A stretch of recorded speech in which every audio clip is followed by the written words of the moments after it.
Então, bom dia a todos que estão presentes aqui, também aqueles que estão acompanhando pela webconferência. Hoje nós temos o prazer de receber aqui a professora Flávia Machado, da UFES, do PPGEL, que atua como professora ali no curso de Letras Libras. Para a gente é um prazer te receber aqui, professora. E a Flávia, ela vai falar um pouco sobre tradução e interpretação, mas fazendo um enfoque, uma leitura a partir da linguística, da cultura e da cognição. Como que essas áreas e sua inter-relação têm a ver com o processo tradutório e o processo interpretativo. Todos vocês que estão nos assistindo, ao final a gente vai ter também a possibilidade de vocês tirarem dúvidas e fazerem perguntas. Agora eu passo a palavra para a professora Flávia. Antes, é um prazer para a gente receber. Falo em nome do Programa de Pós-Graduação em Estudos da Tradução, do Grupo de Pesquisa Intertrades, do Grupo de Pesquisa DETILS. Para a gente é um prazer esse momento, essa troca e esse diálogo. Então, fique à vontade, você pode se apresentar melhor para a gente conhecer um pouco, falar qual é o seu sinal, qual é a sua inserção, e logo depois dar início à sua fala. Prazer, seja bem-vindo. Obrigada. Agora deixo vocês com a professora Flávia. Então, bom dia a todos. Me sinto, compartilho dos mesmos sentimentos, professor Carlos. Agradeço muito pelo convite recebido para estar aqui. Também aos participantes presentes que estão nesse momento, que tiraram o seu tempo para prestigiar esse momento de palestra, a professora Neiva, que tem acompanhado desde ontem, né, uma banca que a gente estava de dissertação sobre a orientação do professor Carlos. Também agradecer o PEGET, o DETILS, o Intertrades, né? E também aos participantes que estão online agora sobre a organização do professor Ednilson. Muito obrigada pela participação de vocês também, de alguma forma.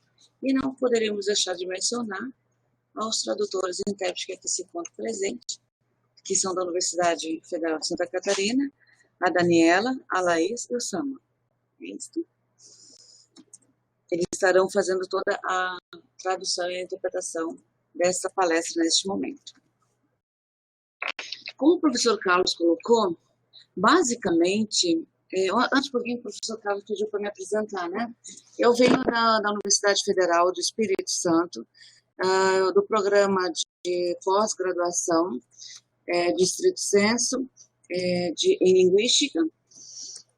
Nós temos um grupo de pesquisa lá, que é Linguist Cognitive, que fala basicamente sobre a linguística cognitiva como um todo, onde eu tenho aqui a presença de alunos também que já participam desse grupo. Esse grupo é muito recente, ele começou no segundo semestre do ano passado e está aos poucos agregando aquilo que eu vou apresentar um pouco aqui como base teórica de pesquisas que nós estamos realizando dentro desse grupo, que não é só a questão dos conceitos abstratos, mas outras modalidades, como, por exemplo, eu tenho uma aluna que ela não trabalha com a área de Libras, trabalha com as orações subordinadas da língua portuguesa, e ela está dentro do grupo como pesquisa, porque é basicamente a teoria da linguística cognitiva, então ela faz essa relação o tempo todo, o que é um desafio para nós que estamos há muitos anos trabalhando com a área de Libras, ter essa participação do pessoal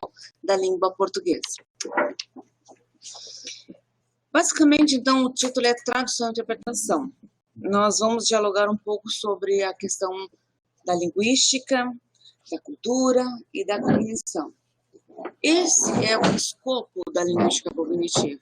E é o que a gente vai dialogar agora durante toda a nossa fala que estarei transmitindo para vocês. Isso sempre sobre o ponto de vista da linguística funcional. A gente sabe que existe a linguística estruturalista, a linguística formalista, mas aqui a minha fala ela é carregada pelo ponto de vista da linguística funcional.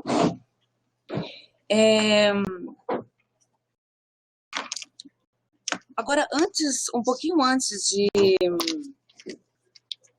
passar para o próximo slide, eu vou propor uma tarefa cognitiva para vocês.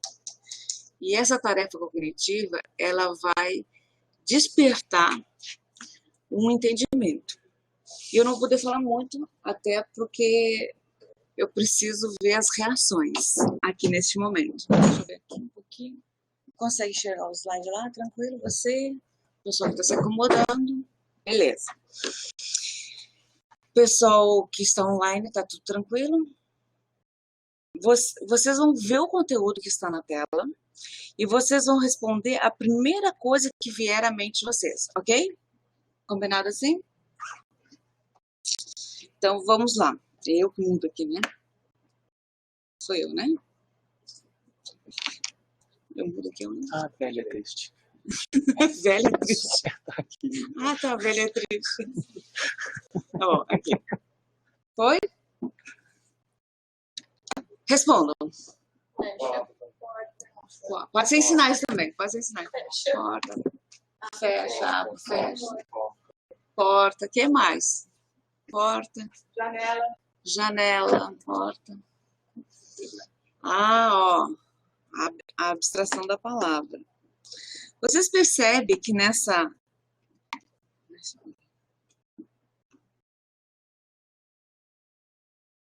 ação de abrir, abre, vocês fizeram um referencial daquilo que se aproxima ao conhecimento enciclopédico de vocês. A grande maioria disse aqui, abre e fecha, abre uma porta, abre uma janela, né, que a colega ali colocou, e ela disse, abre a mente. Esqueci o nome dela. Meu nome não é sinal. Teu nome. Auxiliador. Mas todo mundo me chama de Dodô. Dodô. A Dodô respondeu agora que abre a mente. Será que se abrir seria só abrir a janela? Será que seria só abrir uma porta ou abrir ou fechar de uma forma fixa? Nós não podemos abrir o anexo do computador? Nós não podemos abrir o olho? Nós não podemos abrir a tampa de um pote? Nós não, além da porta... Vou esperar um pouquinho, tá? Só se acomodar.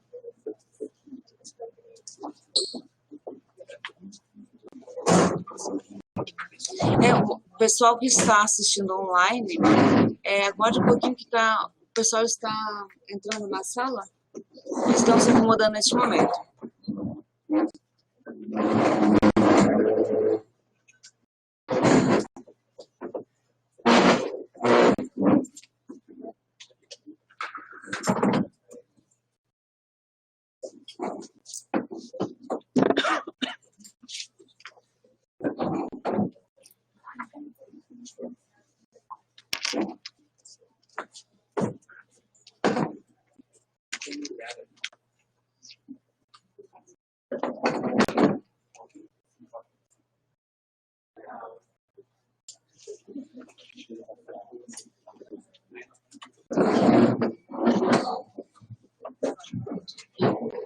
O pessoal ainda continua se acomodando, aguarde mais um tempo, um pouquinho mais.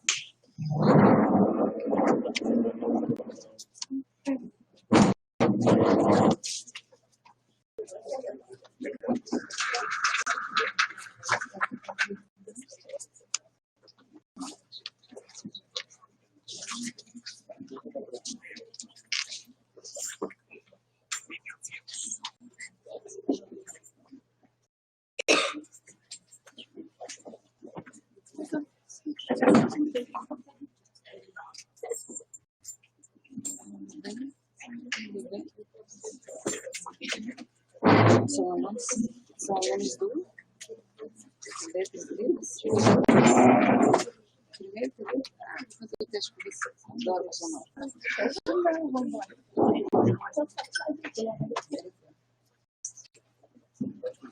Posso continuar? Então, nós temos aqui uma turma do primeiro período do Letras Libras. Sejam todos bem-vindos aqui neste momento. Acho que eu vou repetir o teste com eles. O que vocês acham? E é bom quando são novos, assim, né? Quando vocês olham essa tela aqui, com essa ação, o que vem à mente de vocês, a primeira informação que vem à mente de vocês? Pode falar. O quê? Uma porta? Só a porta? A mente. Outra que falou que nem a Dodó. A mente. Vocês percebem que essa palavra, o quanto ela é abstrata? Os colegas de vocês antes que estavam aqui, alguns professores também que estão presentes, eles fizeram que abrir e fechar, né? Abrir e fechar, abrir uma porta, uma janela. A Dodó fez abrir a mente. Mas a abstração dessa ação, ela é muito ampla. Eu não vou só abrir. Eu preciso ter um contexto, seja ele cultural, para ter uma informação linguística. Para que eu possa entender que essa ação do verbo abrir tem sentido, eu preciso correlacionar com algo cultural, com algum contexto, com algum ambiente linguístico. Vocês trouxeram informações com aquilo que remete primeiramente à mente, aquilo que vocês têm como informação. E essa informação que vocês me transmitiram, ela é algo que está dentro da cognição de vocês. Vocês não fizeram esforço, foi aquela reação da primeira informação. E essa relação da primeira informação é a ação cognitiva. Mas como a Dodó e a Vitória, aqui do primeiro período do Letras Livres colocou, pode ser abrir a mente. Mas eu também posso abrir um anexo no computador, no e-mail.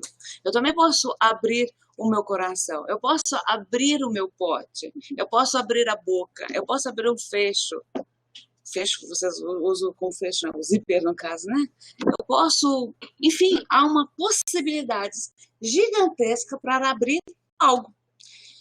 E quando eu faço essa possibilidade abstrata, eu estou arquitetando mentalmente.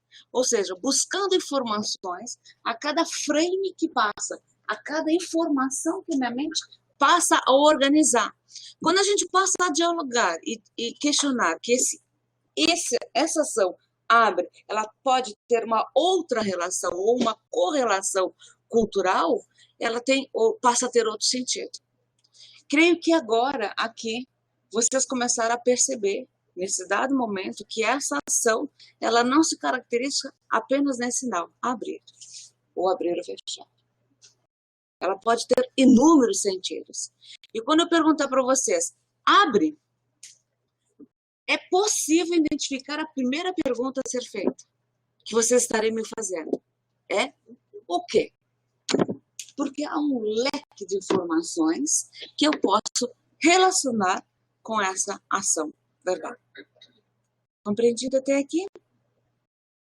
E esse exercício, ele, como eu falei para vocês, ele é uma forma de arquitetar a mente, porque ele elabora os aspectos semânticos e pragmáticos, ou seja, o sentido relacionando com o seu espaço cultural. E isso a gente faz o tempo todo. O tempo todo, de uma forma extremamente natural. E para o tradutor e intérprete, isso é um exercício que ele ocorre de uma forma automática, tanto nos processos da tradução como nos processos da interpretação. Imagina isso numa interpretação simultânea, como se encontra aqui a Dani. Ela está, ao tempo todo, buscando ocorrências polissêmicas, ocorrências lexemáticas, para trazer essas informações e dar sentido. E aqui são de uma modalidade de línguas distintas. Uma oral e a outra visual. E essas inferências cognitivas, elas trabalham tanto no espaço da vivência de vocês, quanto tampouco pelo experimento que vocês têm. Alguns mais, um nível maior, e outros um nível menor. Mas isso é o que relaciona com a experiência que vocês têm. E a cognição, ela trabalha o tempo todo nesse sentido. O tempo todo sobre esse viés. Eu, para dar sentido a algo, eu correlaciono com o meu mundo. Bronfenbrenner já fala sobre os processos de micro e macrosistema. Para ter relação ao sentido se eu estiver dentro de um contexto familiar e eu disser, por exemplo, o Carlos, vamos dizer que ele é meu irmão, e eu disser, Carlos, abre. Ele perto da porta, como ele se encontra, ele automaticamente vai fazer o quê? Fazer o quê? Abrir a porta. Agora, se eu dissesse para o Carlos, ele estivesse lá de cá, perto da janela, e eu dissesse para ele, abre, ele ia fazer o quê? Vocês percebem o aspecto cultural, o aspecto semântico e pragmático que eu preciso correlacionar com um único lexema, uma única palavra? É sempre desta forma.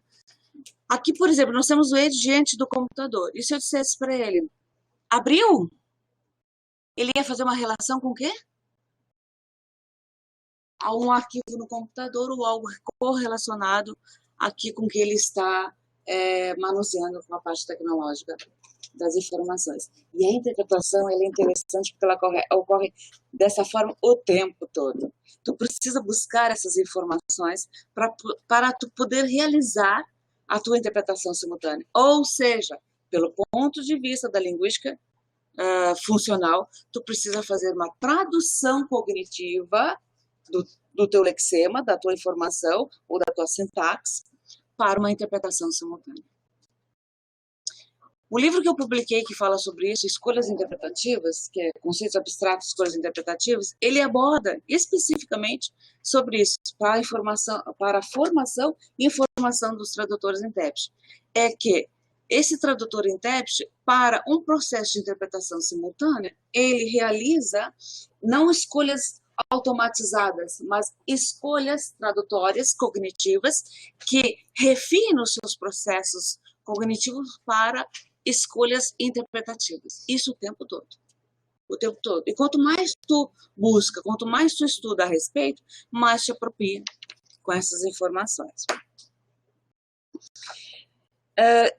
A linguística, de uma forma ou de outra, ela contribui, a busca pelo esse ponto de vista da linguística cognitiva, que é a linguística funcional, ela contribui especificamente e ela explica, dentro dessa nossa área, tradução e interpretação, como essa tarefa de traduzir e interpretar, tanto da língua de chegada como a língua de partida. Eu trabalho com a língua de chegada, com a língua de partida, como também em outros autores que falam língua fonte, língua alba, e assim é possível encontrar.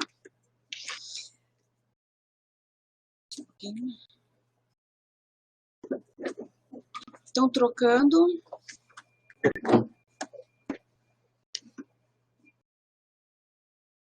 A linguística cognitiva ela é uma abordagem da linguagem, é uma perspectiva do meio e do conhecimento. Essa conexão com a experiência humana do mundo é do enunciado externo para o meu enunciado, relacionando e correlacionando com essas experiências que o outro me apresenta. Isso possibilita dentro das unidades as estruturas da linguagem de uma forma onde que eu posso ter as entidades mais autônomas, não muito autônomas, perdão, porque eu preciso ter a capacidade cognitiva minha para poder organizar essas concepções conceituais. Para que eu possa organizar isso, eu preciso ter entendimento, não basta só compreensão, eu preciso ter entendimento sobre essas concepções conceituais. E isso é um processamento mental que nós, desde a eternidade, passamos a realizar. Quando nós nascemos, nós ouvimos, a criança que ouve, né? A gente escuta os nossos pais falando. E quando os nossos pais falam, a gente não externa a palavra. Tu vai memorizando essas informações. Tu vai criando experiência cultural, tu vai criando experiência social, tu vai criando uma experiência individual, até tu falar. A criança surda, da mesma forma. Quando ela tem um ambiente linguístico, ela visualiza o sinal e ela vai adquirindo essa experiência e ela vai fazendo tentativas com as mãos para caracterizar essa experiência cognitiva. Isso é a experiência de se expressar e se comunicar de uma língua para outra, ou dentro da própria língua. Então, essa abordagem da linguística cognitiva, ela tem uma contribuição expressiva para que possa auxiliar dentro dos processos da tradução e da interpretação. Passando aqui para vocês. Como eu falei para vocês, abre é um conceito abstrato, ou uma ocorrência polissêmica, ela é uma contribuição específica da linguística cognitiva. Isso, Lakoff e Feltz, ele abordam como uma visão de experimento, é uma visão experimentalista. Porque o significado não é uma única coisa. O significado, ele tem algo significativo para nós. Então, nada é significativo em si, como está escrito ali. Lakoff, ele diz mais, que a significatividade deriva da experiência da atuação como um ser de um certo tipo e um ambiente de um certo tipo. Ou seja, a minha relação, ela se estabelece com a prática e com o outro. A minha linguagem, ela se processa com o outro.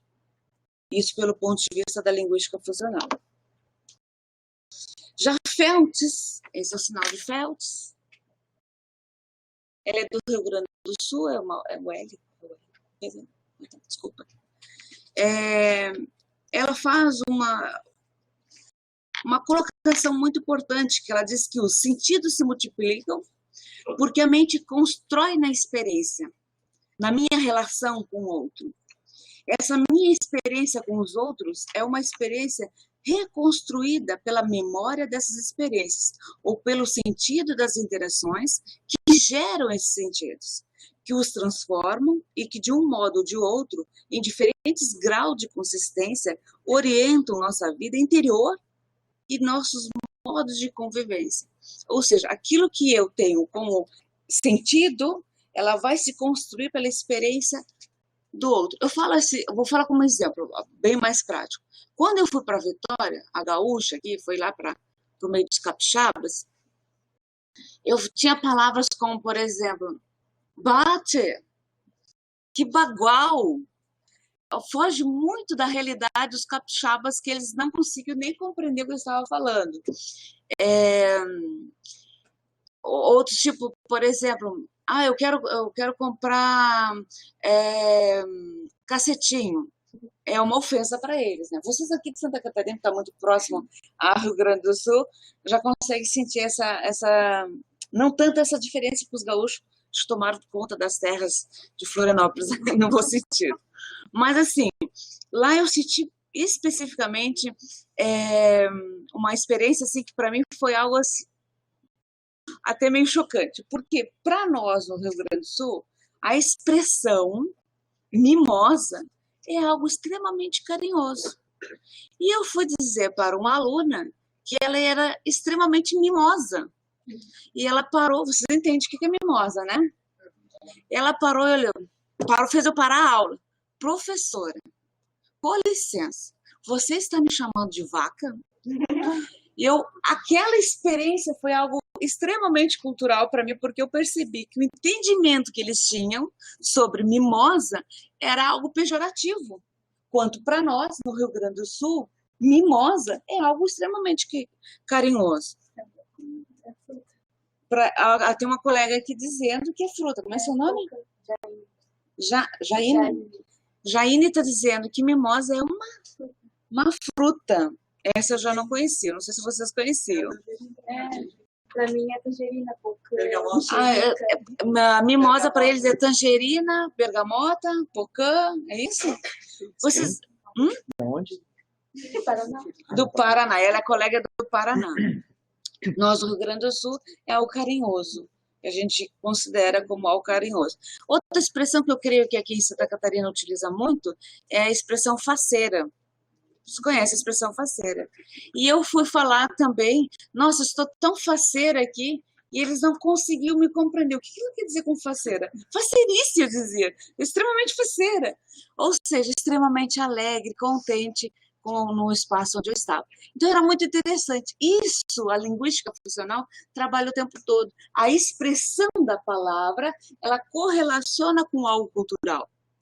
Quando tão pouco na minha mente, enquanto eu chamava ela de mimosa, ela, em si, culturalmente, se fechava, interpretando o quê? Que eu estava a ofendendo. E na minha mente não era isso. E aí é os processos de falha de comunicação. O distanciamento das escolhas lexemáticas que tu pode fazer de uma língua para outra. Quando você não conhece, não tem um conhecimento prévio daquilo que você irá interpretar e ou traduzir. Vocês percebem quão sério é a nossa profissão? No sistema jurídico que eu trabalho, que eu tenho alunos que pesquisam especificamente essa área, a gente consegue perceber que a seriedade de estar num contexto jurídico, e não é só num fórum, pode ser numa delegacia, pode ser numa audiência, pode ser até num contexto político, com o uso de terminologias jurídicas, que a gente faz isso também. Não sei se alguns intérpretes já trabalharam em TV, dessas casas parlamentares, dessas casas legislativas, o quão sério é as informações. Por quê? Você pode, numa determinada situação, multiplicar uma informação pelo seu próprio entendimento de microsistema. Esse entendimento particular e privado. Quando tão pouco as inferências que você faz diante de uma informação, aqui foi notório. Alguns falaram que era abrir, fechar, abrir a janela, abrir a porta, outros falaram abrir a mente, mas há uma infinidade polissêmica de sentidos para essa palavra. Numa audiência, por exemplo, se o intérprete não tiver domínio sobre essas terminologias jurídicas, ele pode absolver ou condenar. Isso é sério, gente, na nossa tarefa de traduzir e interpretar. Nesse contexto jurídico que eu estou mencionando. Isso pelo ponto de vista da linguística cognitiva. Então, essa seriedade que a gente aborda é algo que nos desperta para pesquisar cada vez mais, para despertar pesquisas, para que a gente possa, esses impactos que nós encontramos dentro da nossa área, minimizar cada vez mais. Esse é nosso desejo. Eu falo isso porque tem o Ed, tem a Neiva, tem o Carlos, que sabe do quanto nos movimenta essas pesquisas para que a gente possa, diante das experiências que a gente teve alguns anos atrás, hoje não ter tanto. E isso já a gente é notório, é perceptível perceber que diante das formações, principalmente do curso Letras Livres, já diminuiu o impacto dessas problemáticas, mas ainda encontramos com muita seriedade e é importante dar vistas para isso. Feito aqui, compreendido esse slide aqui, vou dar continuidade. Só para inteirar vocês, aqui, os estudos da linguística cognitiva, ela é muito nova, ela é muito recente. Então, desde os anos 80, esse paradigma científico ele já começou a ser estudado. Começou lá nos Estados Unidos, depois foi para alguns países na Europa, onde se instalou de fato. Nós temos ali esses fundadores. A gente fala que Saussure é o pai da linguística, né? Nós temos esses fundadores aqui da linguística cognitiva. Ronald, eu sou mais íntima deles, né? Vou dizer Ronald, George e Leonardo. Termo, Lakoff e Lancaster. Então, eles são os que fundaram, começaram a sair desse ponto de vista que Chomsky tinha e passar a acreditar nessa linguística do uso da língua, da funcionalidade da língua, do contexto cultural que a língua se encontra, da forma como ela se estabelece, tanto de uma forma sintagmática como de uma forma isolada da palavra, como apresentei para vocês, abre. que agora mais adiante a gente vai ver esses aspectos aí da língua. Aqui também, só passando para vocês, acompanhando, tá? É só por uma panorâmica, para vocês entenderem o que é a linguística cognitiva, porque ela é muito nova. Existem 9 tópicos de teoria a ser estudada. Basicamente, o guarda-chuva dela é a semântica cognitiva, é o sentido, a gramática cognitiva, relacionando com a gramática de construções. A linguística cognitiva, ela trabalha com outros tópicos, como, por exemplo, a teoria de protótipo, que é aquilo que eu estava falando para os intérpretes anteriormente. Por exemplo, eu tenho a palavra ave. Se eu falar para vocês a palavra ave, não existe só ave, ela abre um leque de informações, correto? Porque ave, tanto é que a gente faz esse sinal aqui assim. Porque ave, eu tenho o núcleo da ave, mas eu tenho informações periféricas, como, por exemplo, eu tenho a ave, eu tenho o pássaro, eu tenho o que mais? Ave Maria, a relação que ela fez, relação religiosa que ela fez, Mas em termos de um animal, ave, a palavra ave, um animalzinho, de penas, com patinhas, biquinhos. Eu tenho a ave, eu tenho o núcleo, a ave é o núcleo. Se eu for para a compreensão periférica, que eu tenho, eu falei para vocês, o pássaro tem que mais? Animal, A galinha, que mais? O pato, que mais? O pombo, o ganso, o flamingo, e por aí vai. Isso é uma teoria de protótipo, ou seja, é dessa rede radial que ela vai se esquematizando, dando sentido ao único termo. E muitas das vezes, quando a gente fala, por exemplo, na interpretação, ave ou fruta, a gente faz fruta coisas. Por exemplo, pássaro coisas. Porque é uma quantidade que tem do núcleo para o conhecimento semântico periférico que tu tem que não dá tempo para tu trazer todas essas informações. Fruta é um exemplo. Quando tu diz fruta, te remete, por exemplo, alguns vão lembrar logo automaticamente da maçã. Parece que ela é o topo da fruta, do cesto das frutas. Outros, a banana. E se não gosta da fruta e da banana, vai lembrar até do abacaxi. E por aí vai. Isso é muito comum. Mas se eu digo as frutas no plural, primeiramente a maçã surge em destaque, não é? Quando não é de fato. Isso é a questão da rede radial, ou seja, aquilo que está dando significado ao sentido e ao significante.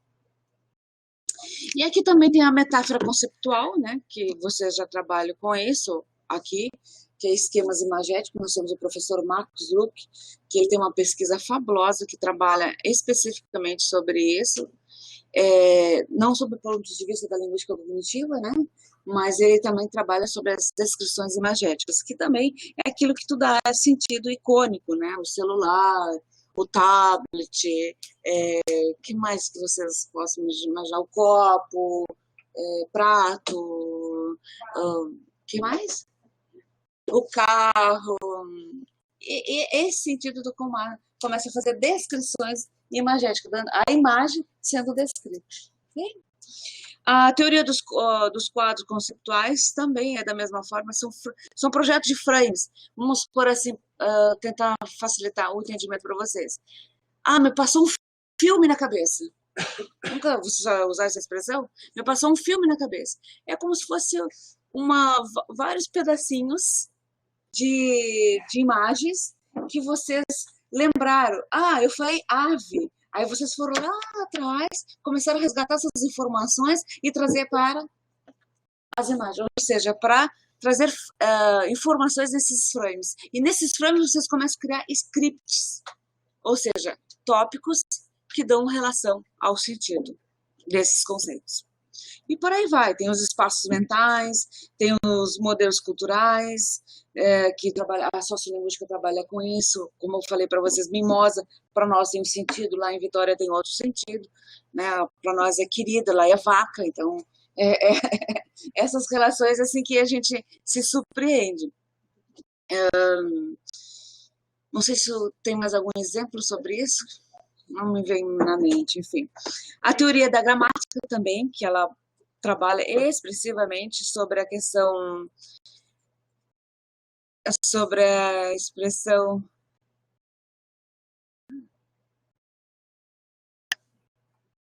Desculpa, eu pensei que era comigo. Desculpa, uma surda, ela estava falando sobre o sentido de mimosa.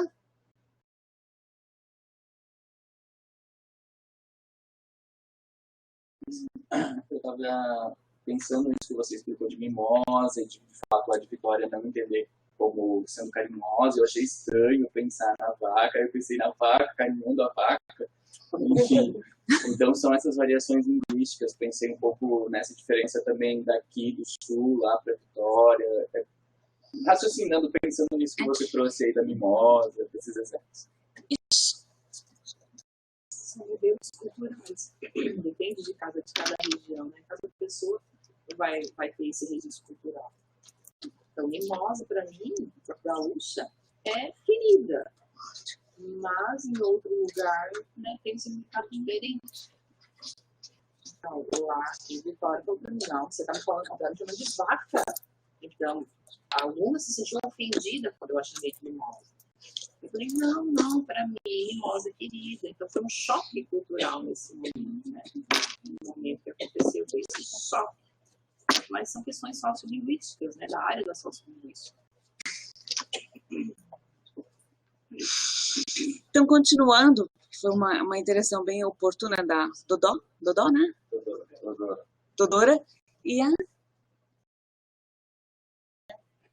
Como é? Juliana. Que traz essa relação sobre a questão dos modelos culturais. Isso é muito comum. Enfim, eu já falei todas aqui, né? Basicamente, as pesquisas que eu venho realizando dentro da linguística cognitiva, elas estão aqui no quinto, que é a teoria da integração, que eu trabalho com os conceitos abstratos, né? Tanto é que a questão da teoria da metáfora conceitual, que está dando sentido a um termo, e o discurso e a gramática.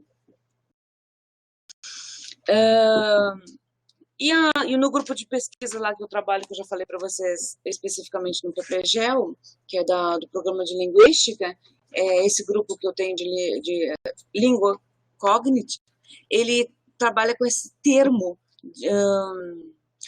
jurídico, né, que é o termo conceito, é termo jurídico dentro de espaços políticos ou outros contextos, que também especificamente eles têm lá.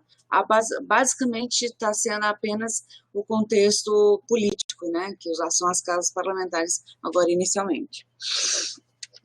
Aqui eu não vou me deter muito, porque é muita informação, é só realmente trazer um esquema para que vocês possam compreender. A orientação que eu recebi é que vocês anotem as perguntas de vocês para deixar para o final. Certo? Agora vamos para uma nova ocorrência polissêmica. Lembra quando eu mencionei para vocês sobre os conceitos abstratos e a questão da polissemia? Sobre o ponto de vista das contribuições da linguística cognitiva? Então, aqui vocês vão ver algo importante. Deixa eu ver aqui se eu... Primeiramente, vocês conhecem algum sinal para ponto?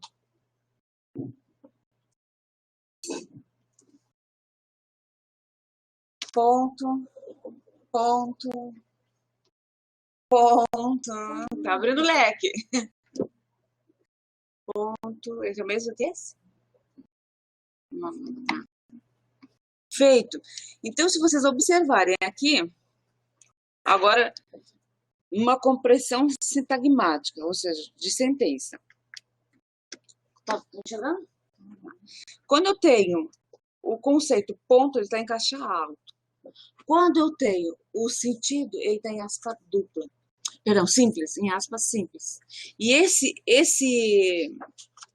esse ponto aqui, se vocês começarem a ler na sentença, ele te dá o conceito, ponto, relacionando com o sentido.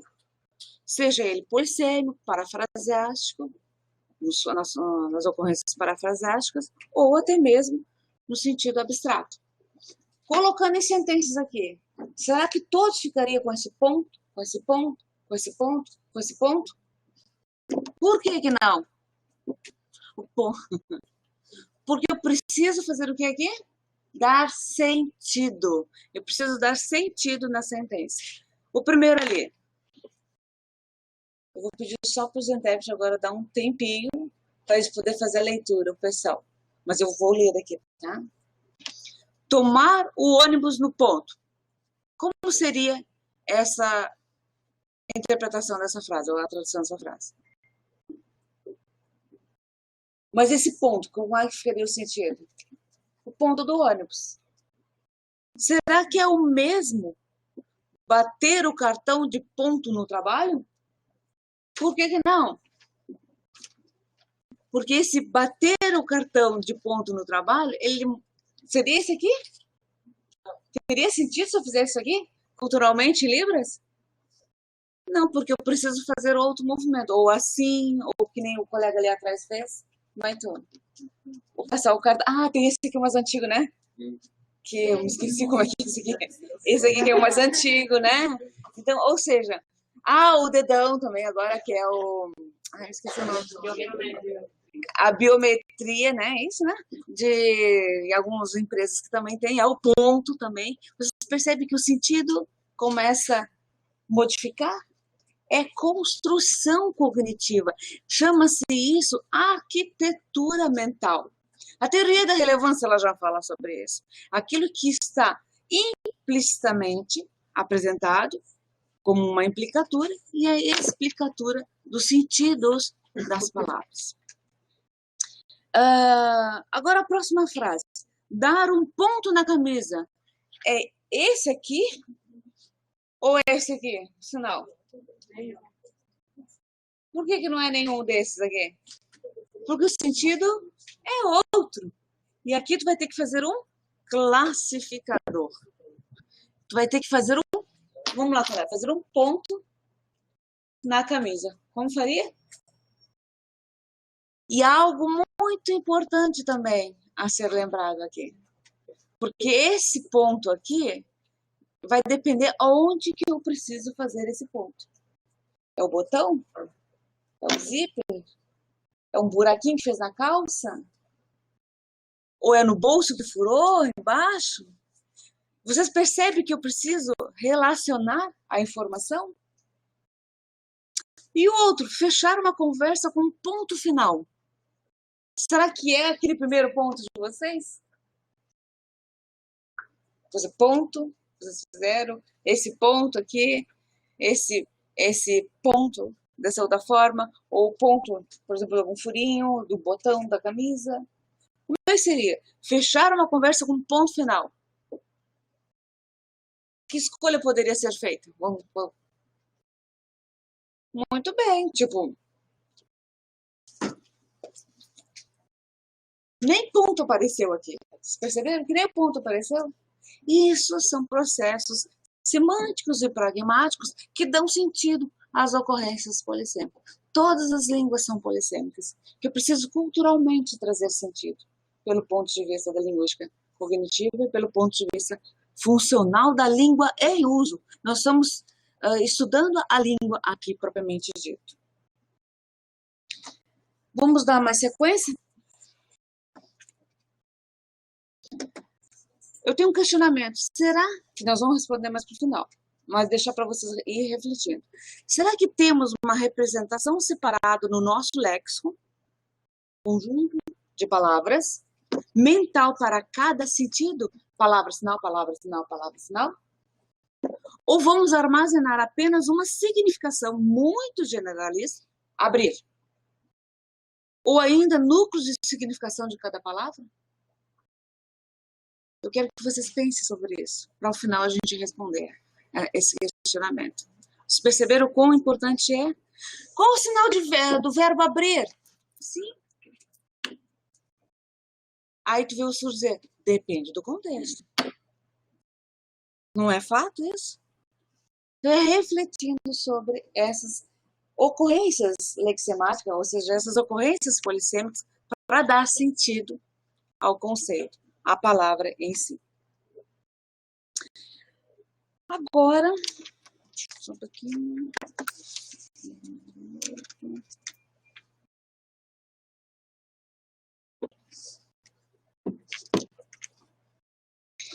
Agora, utilizando a mesma linha de raciocínio, vocês vão observar outro exemplo.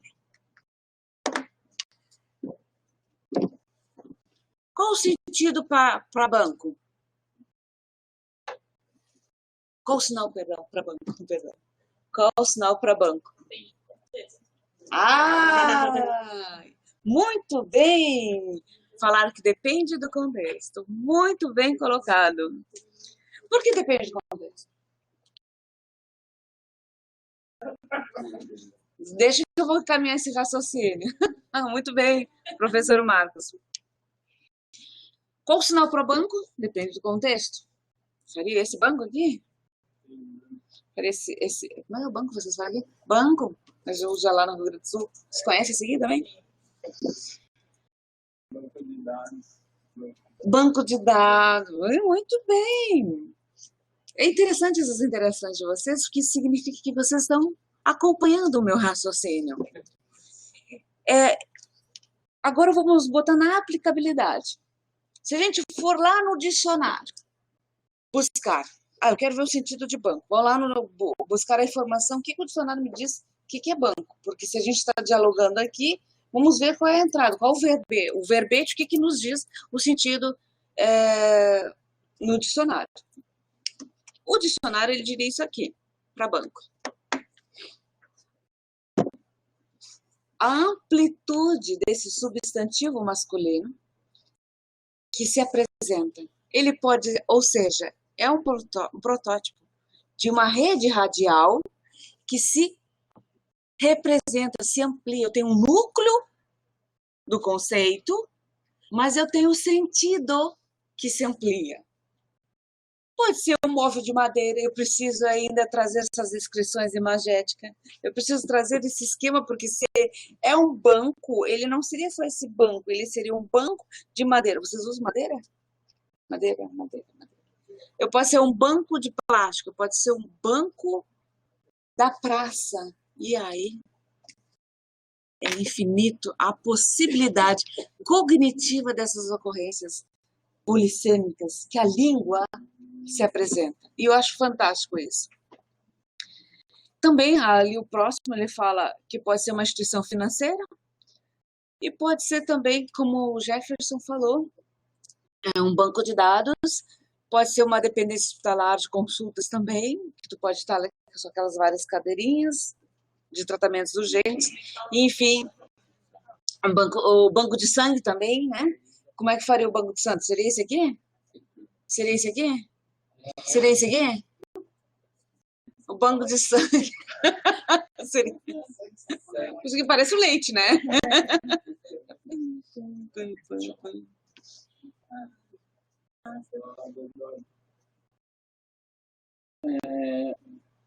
Doutores. A gente não consegue ver. Eu preciso olhar para a câmera, gente. Perguntar novamente, a professora Juliana está falando que vai perguntar novamente para você, professora Flávia, o que ela acabou de perguntar, ok? Tá, para eu poder pode fazer ser. a interpretação, ok. Então, a professora comentou sobre banco de dados, banco de instituição financeira, daí o banco de instituição financeira aqui também. Também tem banco de dados que dentro do computador, foram esses os exemplos, né, que nós devíamos considerar. Também tem banco de praça, várias formas possíveis de banco, né? É justamente o que a Juliana está colocando.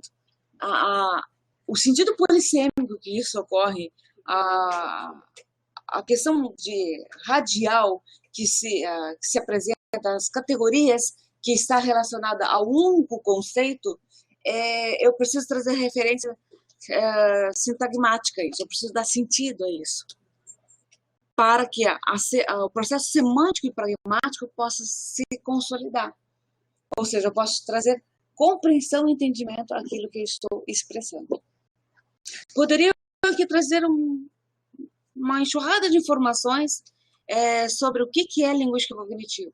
Mas se eu não desse esses exemplos para vocês, ia se distanciar expressivamente da informação. Até porque a linguística cognitiva é muito nova ainda nos estudos no Brasil. Então, eu preciso trazer esses pequenos detalhes, esses pequenos exemplos, para que vocês possam acompanhar o meu raciocínio.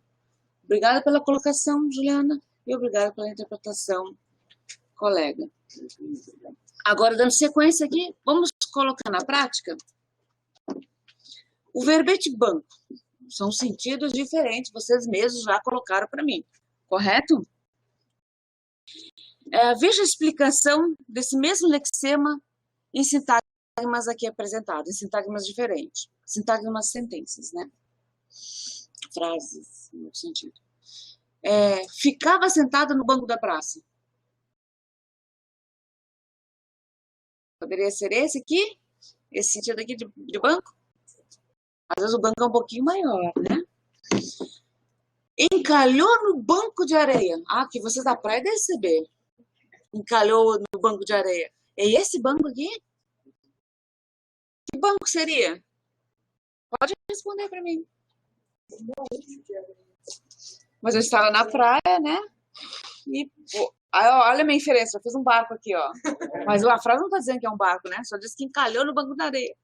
A gente faz referência cognitiva a uma outra informação, dando relação ao sentido e ao conceito. Guardava sua fortuna no banco. Agora é esse banco que vocês utilizam. Os óvulos estavam em um banco de órgãos. É esse banco aqui? É esse banco? Esse aqui? Mudou totalmente o sentido, né? Eu ainda tenho que fazer uma descrição imagética. Eu preciso colocar, porque é mais ou menos assim, tipo algo redondo, né? Que puxa, e ali tem vários tubinhos de ensaio, vou assim usar essa expressão, professora Neiva, eu gostaria de compartilhar. Que seria Dá para ver na filmagem ali. Consegue enxergar? A professora Neiva? Você pode fazer, você copia e as intérpretes também, e o pessoal vê. Vê um tubo, algo redondo, cilíndrico, e dentro ele, algo que tu puxa, ele tem vários, eu vou usar essa expressão tubinhos de ensaio, né? Onde é armazenado os óvulos no banco de órgãos. Agora, obrigada, professora Neiva, pela contribuição. O banco do time é polivalente. O sentido aqui também mudou. Porque o banco do time é outro sentido. Qual é o sentido que vocês poderiam me apresentar? Time de futebol.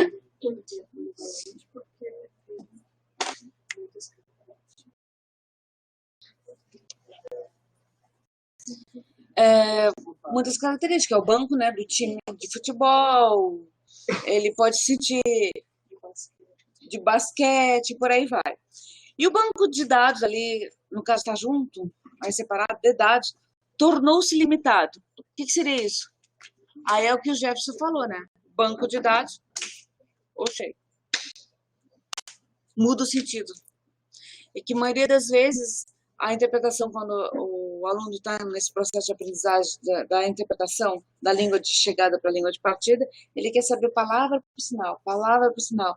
E as línguas são independentes. A língua portuguesa é independente da língua brasileira de sinais. Elas não têm a mesma estrutura gramatical. Elas são independentes. Beleza. Então, dando sequência, vocês entenderam? Estão acompanhando o raciocínio, né? Na nossa prática, o tradutor e intérprete, ele trabalha sobre condições diferentes o tempo todo. A produção de realizar o sentido, ela acaba se baseando especificamente do uso da língua, relacionando com a prática, algo que é extremamente necessário ter essa competência tradutória. Mas Eco, ele diz que, ele ressalta, que é difícil a função dos tradutores, pois não se trata tão simplesmente de tentar dizer a mesma coisa em outras palavras, palavra, sinal. Hoje vamos fazer uma adaptação da língua portuguesa para Libras ou da Libras para o português. Porque não é desta forma. São línguas independentes com estruturas gramaticais dependentes. Tu vai tentar dizer de outra forma, respeitando seus aspectos linguísticos e culturais. E eu gosto muito que Hurtado Albir fala também. Embora qualquer falante bilíngue possui competência comunicativa nas línguas que domina, nem todo bilíngue possui competência tradutória. A competência tradutória, poderia também dizer aqui interpretativa, é um conhecimento especializado, integrado por um conjunto de conhecimentos e habilidades, que singulariza o tradutor, poderíamos acrescentar o intérprete, e o diferencia de outros falantes bilíngues não tradutores. Ou seja, a formação para o tradutor e intérprete, ela é extremamente necessária, porque você não só se apropria dos aspectos linguísticos e culturais, mas adquire esse conhecimento de como realizar uma tradução de uma língua de chegada para uma língua de partida para uma língua de chegada. Isso o tempo todo. Vocês que estão, por exemplo, agora no primeiro semestre, estão começando a perceber essas diferenças. Talvez alguns de vocês, ao chegar aqui, imaginavam que teria que pegar toda aquela sentença da língua portuguesa e fazer a interpretação, ou seja, palavra por sinal. Quem já estudava outras línguas, por exemplo, inglês, francês, já percebe que não ocorre dessa forma. Libras não seria diferente. Ele também se estabelece nesse mesmo sentido. Compreendido até aqui? Dando sequência, vamos a mais outro exemplo. O que vocês imaginam que se passa na mente desse receptor de lilás da mensagem do emissor de marrom? Sabe jogar damas, meu caro Isaías? Damas? Esse é o sentido. É que vocês já estão acompanhando o raciocínio, né? Mas será que o Isaías entendeu que é essa damas aí? Certamente, por uma brincadeira, ele resolveu jogar a esposa dele para um canto. Isso são inferências linguísticas, são inferências culturais que se estabelecem mediante aquilo que tem entendimento. Ele não tem entendimento, talvez por desconhecer, por não ter um conhecimento prévio sobre isso. Ele simplesmente entende que dama é a mulher que está ao lado daquele senhor aí. Então ele resolve jogar a dama para um lado, né? Quando tão pouco ele estava convidando ele para quê? Jogar dama. Aonde? No tabuleiro, que é diferente. Isso é interessantíssimo, como ocorre de uma língua de partida para uma língua chegada o tempo todo. E a mente do intérprete, ele trabalha nesse processo de uma forma extremamente expressiva. Agora aqui no próximo slide, já passei? Descalvo ele fala, e ele menciona que a fala é utilizada para transmitir uma interpretação pragmática de contexto, de cultura. E o sucesso de qualquer comunicação ele é medido pela capacidade do destinatário alcançar a interpretação. Ou seja, esse sentido que ele está querendo falar da dama tem referência com o tabuleiro e não simplesmente jogar a mulher ao chão. Isso é comunicação. O ato de se expressar não quer dizer que o outro também está compreendendo como você está recebendo essa informação. Porque isso depende muito do seu contexto pessoal, do seu microsistema, que é o seu contexto familiar, do seu contexto social, que é a faculdade, que é o seu trabalho, que é outros espaços, que transitam nesses conhecimentos. E Lidascal também diz que toda a interpretação, como está aqui a Dani agora nesse momento e os seus colegas, é encontrar pistas de significados. Porque eu Se eu falar no banco, se eu falar no abrir, na ação do abrir, se eu falar no ponto, eu tenho sentidos sintagmáticos, eu tenho sentidos que eu preciso dar referência a isso. Caso contrário, eu posso chamar alguém de mimosa com sentido que eu compreendo e estar ofendendo. Compreenderam? Isso, e a pista de significado já está implícitos para entender esse sentido polissêmico das palavras que o léxico de uma língua carrega. E isso expresso através desses conceitos abstratos, né, que é a função altamente desse contexto linguístico situacional. Eu preciso dar situação pragmática àquela fala, àquela comunicação, àquela interpretação, como está ocorrendo nesse processo. Eu falo e aí traz as suas escolhas interpretativas diante daquilo que a colega aqui tem enquanto experiência. Algo que eu trago aqui também é sobre a tradução e interpretação, que possui diferentes sentidos. Se eu for falar, por exemplo, um conceito abstrato de violência, acho que agora violência, reflexão, crítica, autonomia e radicalidade, eu preciso automaticamente contextualizar. Eu preciso dar o sentido semântico dentro do processo pragmático. A Dodora, né? Dodora estava falando ontem, na reunião de pesquisa aqui, que a violência tem vários sentidos. Tem a violência física, tem a violência psicológica, tem a violência verbal e por aí vai. Dá para fazer esse único sentido? Esse único sinal? Daria para fazer esse único sinal? Não, porque eu preciso contextualizar que essa violência ela se refere àquele sentido semântico pragmático, ok? Meu horário está se avançando, eu preciso dar sequência.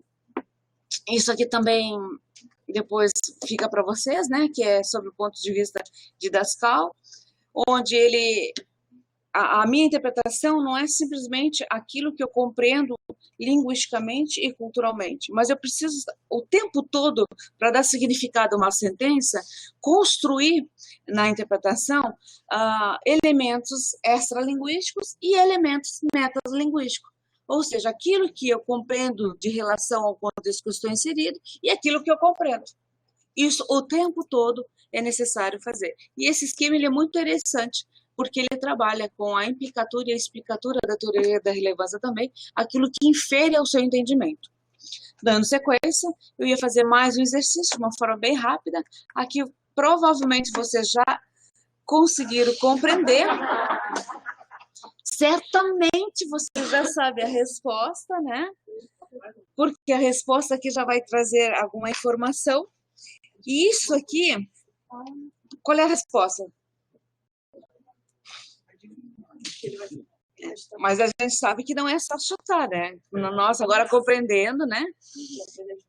Ele vai dizer assim, o que você está tomando? Ele está lá bem belo com um copo, seu suco ali, acho que é um suco de groselha, e ele diz, chuta! É como o Ed fez agora com o Carlos, enquanto ele testava o som. Diga qualquer coisa, qualquer coisa. Qualquer coisa. Ou seja, ele está fazendo referência àquilo que ele está compreendendo. Claro que foi uma brincadeira aqui do Carlos Ed, mas aqui também seria da mesma forma. Por exemplo, o que você está tomando? Chuta. Era para chutar o copo? Não, era para adivinhar, que nem você estava falando anteriormente. Eu mostrei a outro slide? Não. Ele não era para chutar. Ele disse, puxa, né? Então, essa arquitetura mental significa que vocês já conseguiram me dar a resposta, porque a mente de vocês, ao longo da minha fala, foi condicionada cognitivamente para uma linha de raciocínio. Ou seja, daquilo que vocês compreendiam como sentido, um conceito, passaram a ter um outro ponto de vista. Isso é a língua em uso. Isso é a linguística funcional, teoricamente falando. Ou seja, dialogar sobre esses pontos que me traz referência e me traz sentido. Ou seja, vocês me deram a resposta daquilo que eu esperava. Vocês já estão entendendo. Se fosse logo no início, talvez eu ia dizer chutar ou outros elementos que vocês poderiam apresentar. Agora, para a gente ir para a parte do fechamento dessa fala, o que seriam escolhas cognitivas? Eu nem trouxe nenhum texto, nenhum exemplo, porque isso depende do conhecimento enciclopédico que vocês têm, depende daquilo que vocês construíram desde a perridade até a presente data, dos frames quando vocês estabelecem, sabe aquele filme que passa na mente? De como vocês constroem quando ouve, fala, vê. Tudo isso é o experimento que faz você dar sentido às coisas. Quando você se levanta e pensa, eu vou tomar café, não vou tomar café, que roupa eu vou colocar, que roupa eu não vou colocar, ou seja, passo a dar sentido. Trabalhar com a linguística funcional, ele não é só o aspecto do uso da língua, ele trabalha com todos os fenômenos da natureza. Isso é fantástico. E a categorização da fala, ela vai fazer relação, como se fosse links, para construir daquele container que tu tem de informação para o outro leque que traz elementos. Isso são esquemas, são processamentos imagéticos, são sentidos semânticos e pragmáticos e por aí. Uma infinidade de informações específicas que pode dar aos modelos protótipos de uma questão cultural. Em linguística também. E para fechar, toda vez que o tradutor e intérprete ele está nesse espaço, nesse movimento que aqui se encontra o colega, ele está numa ação onde ele precisa, a cada informação, a cada sentença que ele escuta, a cada enunciado que ele elabora, é como se fosse uma gaveta cheia de pastinhas, aqui está os desenhos para vocês visualizar, cheia de pastinha, onde você abre essa pastinha, isso é frações de segundo, chama-se 2 lag times. Você abre essa pastinha, no que você abre essa pastinha, você faz uma seleção da informação. Se esse ponto do ônibus é o mesmo ponto final ou é o mesmo ponto da costura. Isso são frações de segundo que ocorre. É como se fossem pastinhas na mente, que vocês têm dentro de um container, e dentro desse container é um script que vocês selecionam. Não, esse ponto tem esse significado, esse sentido. É como se fosse uma biblioteca mental que a colega colocou aqui, ou seja, o conhecimento enciclopédico. E quando não tem conhecimento sobre a termologia ou a sentença? Aí há o distanciamento da informação. Pessoal, acredito que seja isso, que está finalizando o meu tempo. Basicamente, aqui depois eu tenho para as considerações, que a tradução e a interpretação de qualquer enunciado é um exercício da compreensão cognitiva, fazendo a ela referência. A compreensão e a tradução, ela é relevante, basicamente nos conceitos abstratos, que relacionam em diferentes escolhas lexemáticas. As competências linguísticas e a consciência interpretativa, que não basta tu ter a competência interpretativa, a competência linguística, tu precisa ter a consciência interpretativa para que tu possa entender que determinados assuntos, determinados temas, você precisa se antenar, dizer que eu não tenho propriedade linguística para fazer uma interpretação dentro de um contexto jurídico, porque eu não me apropriei dos conceitos de terminologias jurídicas. E isso é uma seriedade que acarreta a nossa profissão enquanto tradutores e intérpretes, na área da saúde, na área educacional, em qualquer contexto. Ou seja, ter essa consciência interpretativa é aquilo que faz você se conhecer enquanto tradutor e intérprete. E fechando isso, então, a tradução de sentidos, é aquilo que eu estou trazendo para vocês o tempo todo, é que o leitor, então, ele busca essas correspondências linguísticas e culturais da língua de partida para a língua de chegada o tempo todo. Foi que os 3 colegas aqui fizeram, que é a Dani, a Laís e o Sam, diante da minha fala, o tempo todo. Então, eu gostaria de agradecer, só um pouquinho, gostaria de agradecer vocês pela atenção, e aqui eu trago uma figura, que toda a comunicação, você já conhece o livrinho, né? Conhece o livrinho que trabalha que ilustra essa imagem, que eu posso tecer uma linha de raciocínio e não quer dizer que o outro está compreendendo da mesma forma.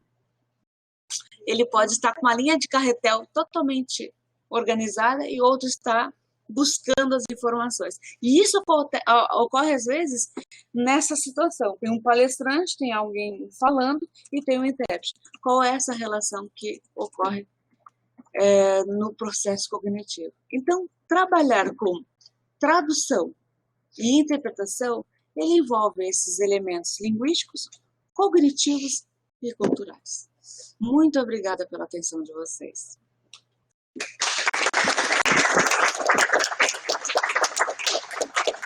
A informação que eu tive agora é que agora está aberto para perguntas e respostas. Por favor, como é que ela pode se organizar ali?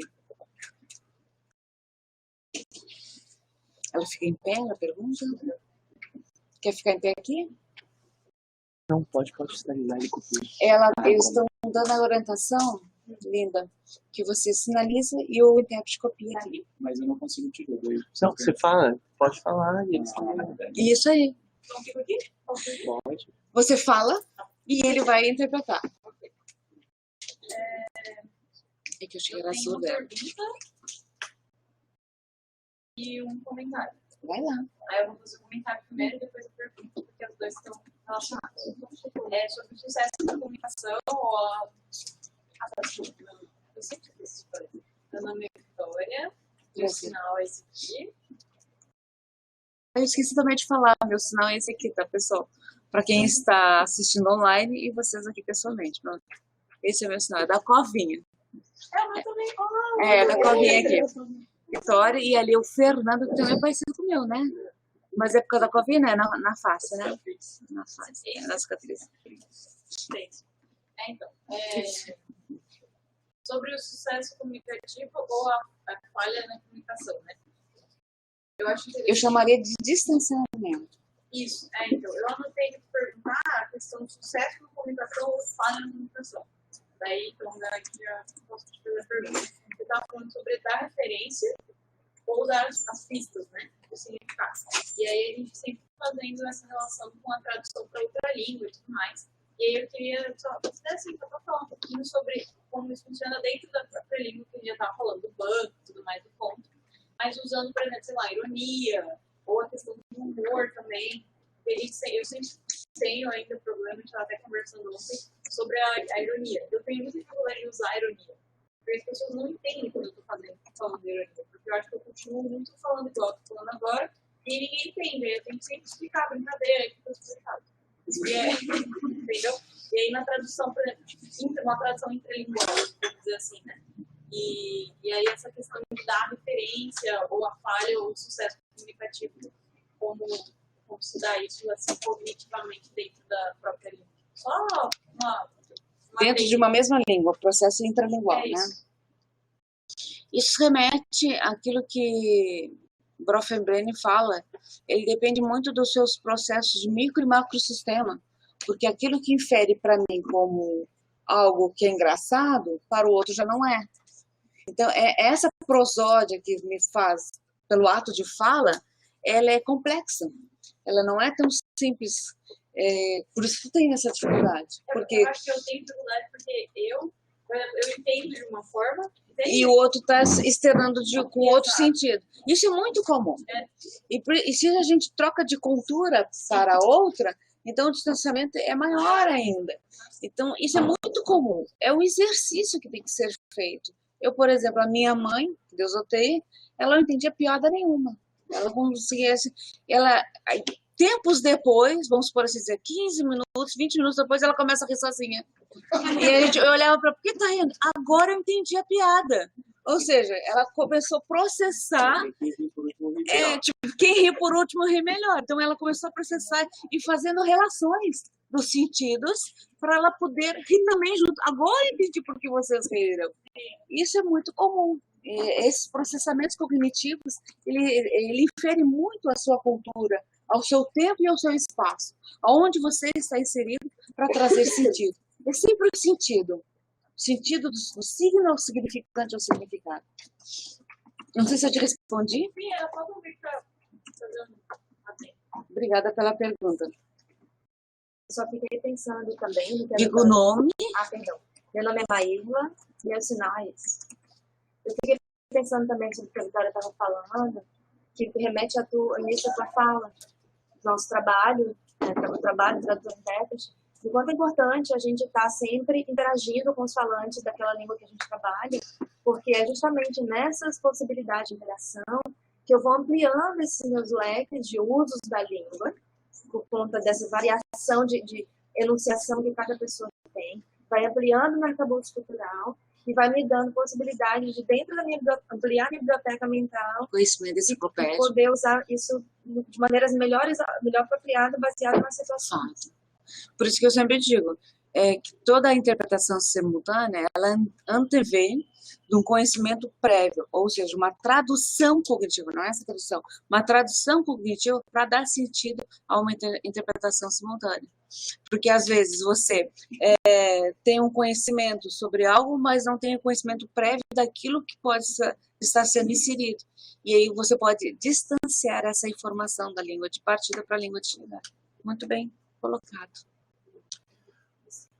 O Mike Oliveira, de Florianópolis, ele pergunta: às vezes no imediatismo da atuação temos que fazer algumas escolhas e por vezes nos deparamos com equívocos ou com termos desconhecidos. O que fazer?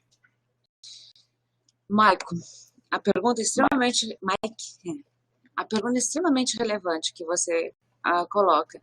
Realmente, na espontaneidade da atuação, você se depara com informações. Acredito que os colegas aqui hoje tiveram essa relação, né? Alguns termos que foram colocados e que vocês tiveram que ter essa interpretação de apoio. O ideal é ter essa interpretação de apoio, como nós temos aqui, são 3 intérpretes em atuação. Mas quando isso não ocorre, o que basicamente, naturalmente, agora tem acontecido é fazer o empréstimo linguístico, a datilologia, onde você vai trazer sentido, ou seja, para você que não compreendeu, você vai fazer um empréstimo linguístico. Mas na informação, talvez possa haver um distanciamento. Ou o sujeito, o leitor, surdo nesse caso, ou o leitor da língua de sinais, ele consegue ter alguma informação, alguma compreensão sobre isso. Mas, às vezes, fala que nem Barbosa explica, a omissão. Se, por exemplo, aquela palavra ela pode fazer alguma relação e tu fizer alguma omissão que não tenha prejuízo no enunciado, segue a sua interpretação. Isso creio que é a possibilidade também. Isso é um exercício também a ser feito. Não sei se eu respondi a pergunta. A Adri de Fortaleza, ela comenta que traduzir metáforas, piadas e outros textos dessa natureza é dificílimo. Você sugere algum tipo de leitura, material, artigo, livro, para quem queira se aprofundar nesse assunto? Em termos de língua de sinais, no Brasil, eu não tenho muita publicação, mas em termos assim, da língua portuguesa, eu poderia sim sugerir vários. Pode pegar o meu e-mail, que aqui está na tela, me colocar essa pergunta, que eu passo uma lista de bibliografias, de literatura, para que você possa se aprofundar. O conhecimento que eu tenho é basicamente da língua portuguesa e de outras línguas. Tem uma pergunta na plateia, pode ir?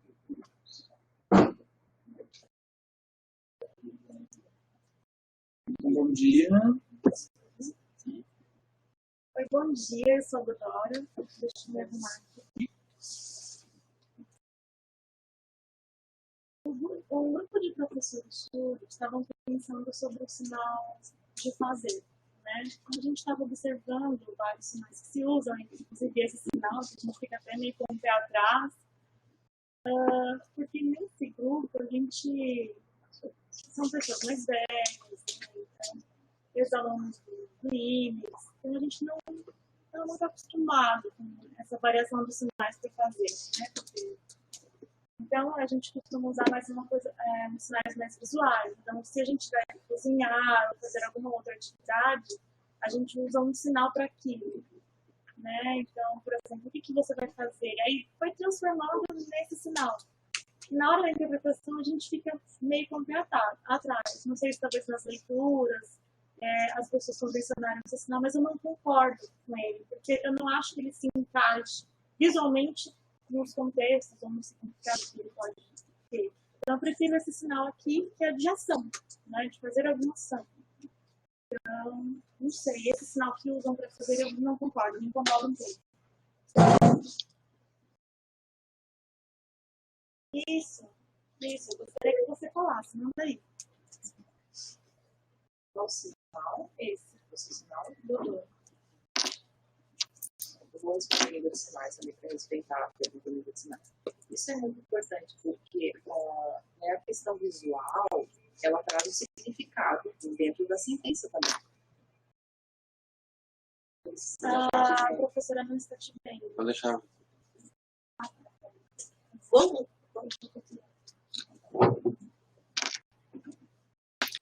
Desculpa, pessoal, estão se organizando na interpretação. Ele disse que se coloca à disposição para fazer a interpretação, o Lucas ali. Então, respondendo. Então, é muito importante, porque já tem significado, já a língua de sinais, ela também não é única, né? Ela não tem, né, para cada palavra um determinado sinalzinho. Ela também é polissêmica. Então, para um termo, a gente também abre esse leque de possibilidades. Então, o fazer que você citou depende da sentença onde ele vai ser utilizado. Então, se você tem esse fazer, mas, né, fazer, né, uma ação, realizar uma ação, então vai depender do que vai dar o contexto para essa escolha. Então, parabéns pela reflexão, acho que é muito importante. É importante que a gente compartilhe, que a gente conheça também. É um grupo de pesquisa antigo, na verdade. Agora, no ambiente acadêmico, é importante que isso seja disseminado, né? Usar, por exemplo, o uso da língua, né? De que forma a língua é usada, ela vai se adaptar em determinado contexto. Então, a questão desse fazer, né?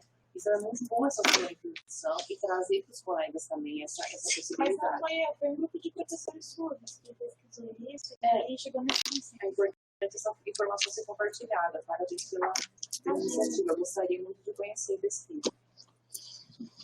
Estou pedindo um tempinho aqui.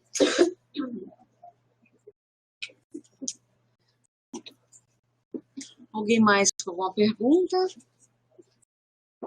Teria mais alguma pergunta a fazer? Ou entenderam tudo? Não.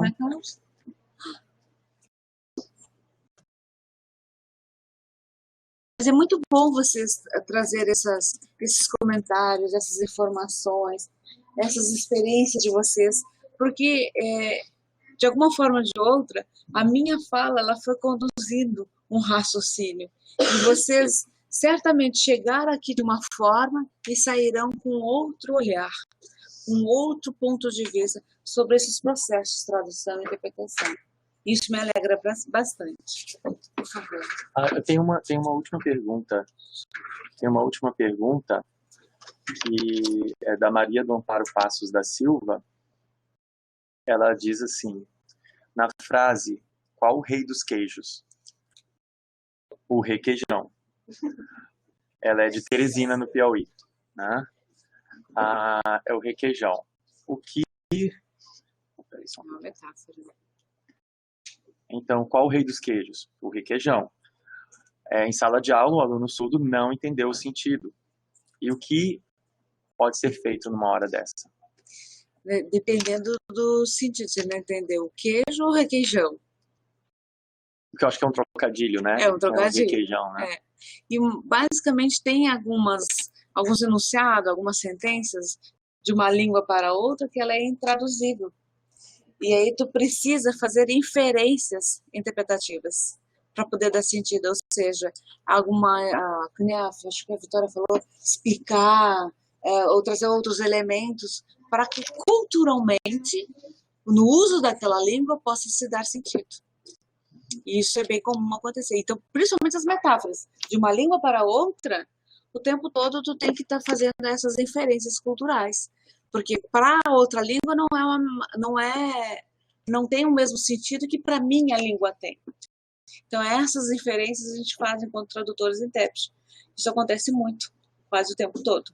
Não sei se eu respondi a pergunta da... Qual é o nome dela? Maria do Amparo. Maria do Amparo. Muito importante e oportuna a sua pergunta. São metáforas conceptuais. Tem mais alguma pergunta, colegas? A Juliana queria falar. No nosso grupo de amigos, quando a gente está conversando, batendo papo, tem alguns sinais curiosos que a gente conversa. É um grupo, a gente também tem um grupo de estudo que a gente fala sobre alguns sinais. Quando a gente precisa traduzir esses sinais para alguns ouvintes, quando a gente percebe um processo de tradução, por exemplo, a gente tem um sinal, esse sinal. Então, eu vou usando esse sinal repetidas vezes. E quando isso é visto em língua de sinais, né, o surdo está ali, faz esse sinal e repete. Então, tem a relação também com a expressão que o surdo está utilizando no momento daquele sinal. Então, pode ser repetir, pode ser de novo, pode ser novamente.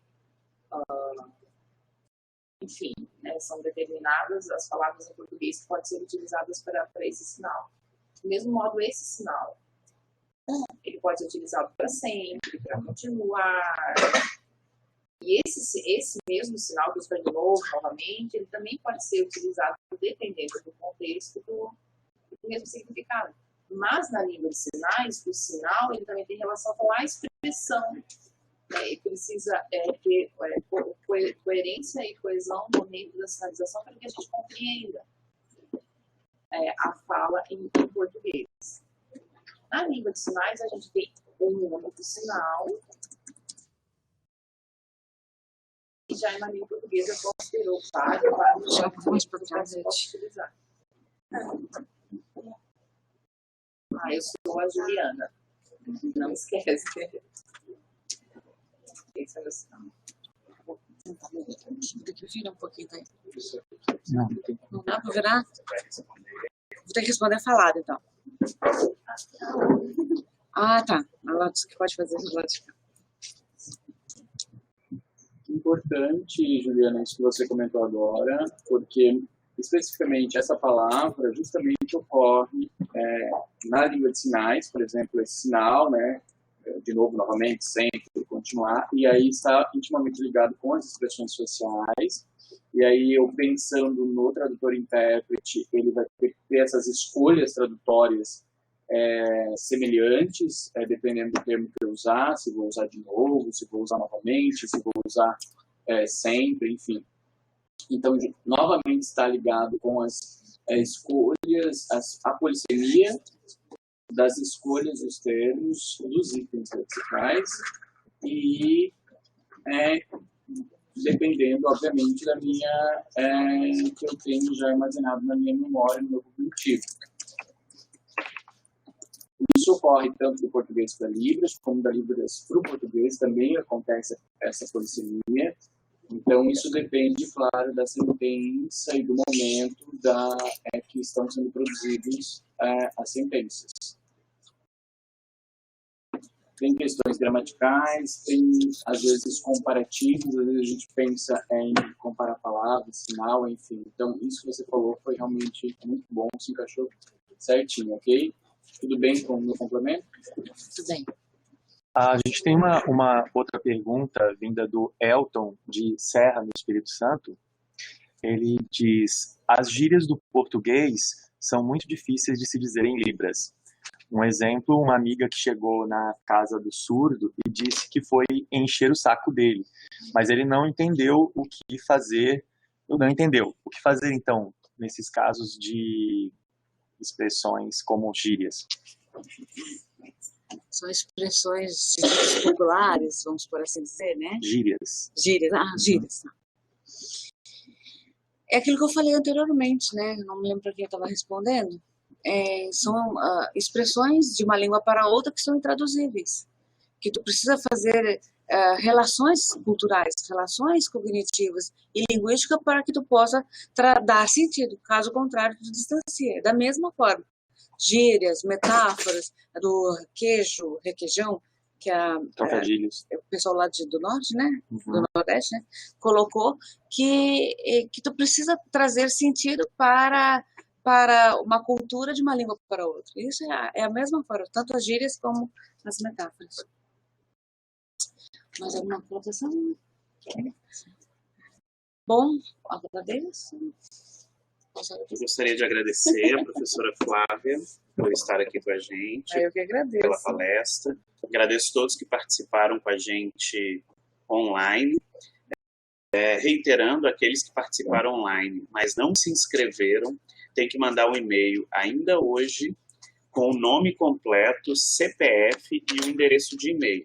Porque aí eu vou enviar um retorno a esse e-mail para você poder fazer sua inscrição. E aqueles que estão presentes aqui que não se inscreveram têm que preencher a lista de solicitação de inscrição para poder ter direito posteriormente ao certificado. Agradeço a todos, agradeço aos intérpretes, Laís, Dani, Simon, agradeço a Flávia, agradeço ao professor José Ednilson, que cuidou de toda essa parte técnica, todos aqueles outros envolvidos, a professora Neiva também está aqui, que coordena, é líder do DETILS, trabalhamos juntos, DETILS e Intertrades. E o vídeo vai estar disponível no site do Intertrades. Então, vocês podem acessar já na próxima semana e vão poder baixar esse vídeo. Aproveito para convidar vocês a se inscreverem para a conferência que temos semana que vem, com a professora Anabel Galamanhas, da Universidade Autônoma de Barcelona, na Espanha, que vai estar com a gente. Vocês também vão poder assistir online. Procurem lá no sistema de inscrição da UFSC, o mesmo que vocês utilizaram, para poderem participar com a gente e aprender um pouco mais. Foi um prazer estar com vocês. Até a próxima. Você já falou alguma coisa, não? Obrigado, pessoal, pela presença.